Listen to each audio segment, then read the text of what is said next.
Vote দেওয়া হয়ে গেল? হ্যাঁ হয়ে গেল। চা খাও, চা দে তো। না না না, চা খাইনি। এই ধরো স্লিপটা ধরো। দীপকের হোটেলে যাবেন, যাইনে খাসি পোল্ট্রি তোমার যা যা খাবার মন করে ইচ্ছা মতো খাও, যাও।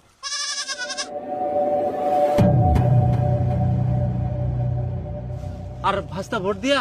না না, এখনো আসেনি। তাড়াতাড়ি আসিবা, কহ ভোট না দিলে হবে। আচ্ছা কাকা, ঠিক আছে। হ্যাঁ হ্যাঁ, যাও যাও, পাঠাই দাও। আর কেউ বাকি থাকলে পাঠাই দেন। আচ্ছা ঠিক আছে। খাসি পোল্ট্রি গুলা শেষ হয়ে যাবে, না হলে তাড়াতাড়ি এসো। দিদি চা খেয়ে যান। এই চা দাও তো। না না না, খাবো না খাবো না। তাহলে দিদি ভোটটা তো দিলেন না, খুব আশা করেছিলাম। সেদিন বাড়িতে গেলাম, তরকারি রান্না করে দিলাম। দিদি জিন্দাবাদ জিন্দাবাদ।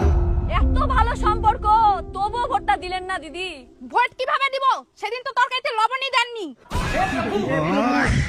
সব